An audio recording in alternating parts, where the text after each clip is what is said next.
good to see them enjoying themselves.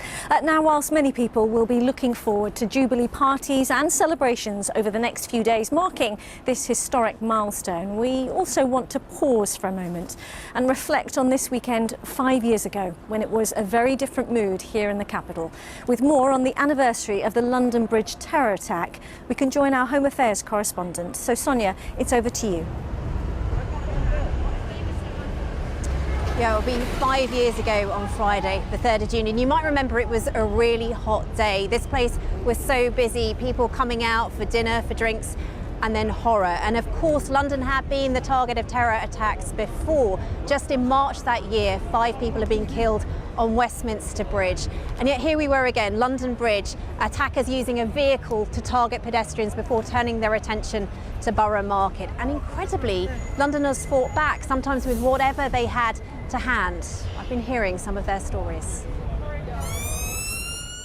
It was a summer evening when terror struck. Just weeks after an attack at Westminster Bridge, once again, Londoners have been targeted.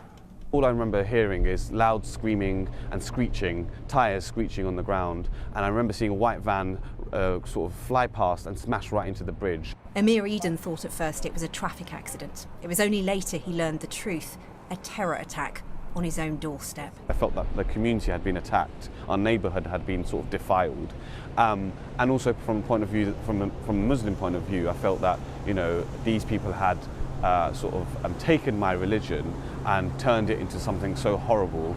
The attackers ran towards Borough Market, stabbing anyone in their way.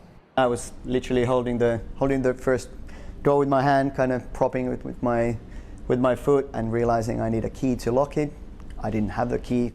In Elliot's cafe, Juuso Hämäläinen tried to barricade the door. The attackers had stabbed his manager and a customer before moving on. No one knew if they'd be back. You can still see goosebumps thinking about it. There's a sense of like desperation when you're in that situation of like how will I get out of this? Both his manager and the customer survived. 5 years on, Juuso says the attackers brought staff closer together, but it's changed him. He's always on the alert. Yeah, every day. It doesn't go away. I think like if someone comes, like what can I use as a weapon? How can I block? Like how can I take down the bottles, or to like anything I can do, and it's everywhere I go. What's particularly remarkable when you look back to that night is the way that so many people put themselves at risk, trying to help others, often complete strangers. A sacrifice that left many with serious injuries, and some even lost their lives. Ignacio Echeverria died trying to fight off an attacker with his skateboard. Nurse Kirsty Bowden was fatally stabbed as she tried to help Alexandre Pijat as he lay dying. James McMullen went to Sarah Zelenak's aid after she fell. Both were killed. Sébastien Bélanger, Xavier Thomas and Chrissy Archibald also lost their lives. British Transport Police officer Wayne Marks was seriously injured after fighting all 3 attackers armed with only his baton. He was awarded the George Medal for bravery. I still went through a stage of, you know, what about the people that I wasn't able to save? What about the people I wasn't able to help? And then you get to meet some of the people that you did save in the time and years after, and it lifts your spirit, it lifts your heart. You know, the terrorists, whatever they wish to achieve, they have failed. They have failed to do that in this community, and they should know that they have failed to do that anywhere in this country. And Amir, ending that report, talked about the hope of the community, that determination not to be divided. Now, of course, the events of that terrible night did bring so many people together. My colleague, Carl Mercer, has been speaking to one man who almost lost his life and the NHS team who saved him. A night when 8 innocent people were murdered, and a night when dozens more only lived because of the treatment they received. When I arrived, I was faced with sort of people on the floor, lots of injured, some deceased at the time as well, and the terrorists were still sort of actively attacking people when I arrived. Inside Borough Market, Jeff Ho was face to face with the terrorists. I just kept saying, "Right, look, you don't need to do this. There's no need." And he just kept yelling obscenities in between, saying, "Get on the floor."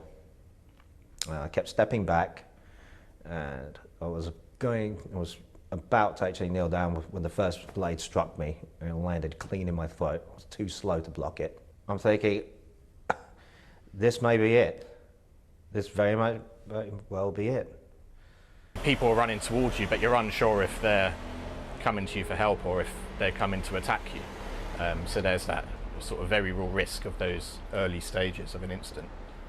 We attend stabbings quite a lot in London, and but these felt more malicious. You know, multiple stab wounds aimed at the throat, the face, you know, the chest, aimed to kill and maim.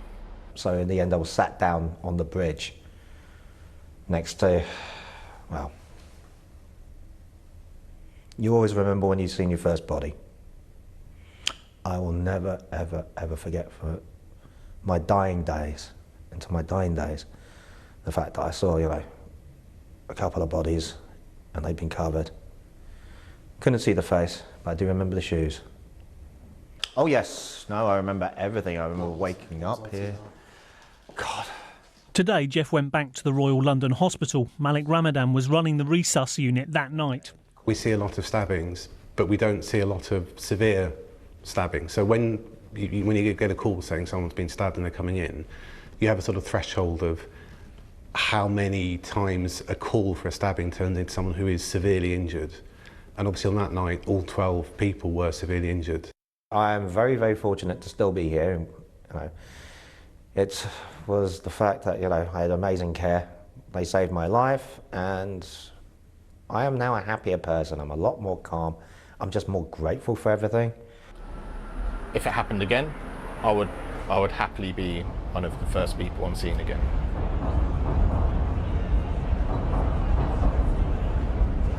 Now on Friday, on their anniversary, a special service will be held at Southwark Cathedral, and then everyone's going to head outside to the Riverside where a memorial will be unveiled to those who lost their lives. Now survivors have told me that they will never forget the terrible events of that night, but they say seeing life return here to this area, Borough Market busy again, they say that's what London's all about, and they won't let anyone take that away. Some important reflections there. Sonia, thank you so much. That's Sonia Jessup there.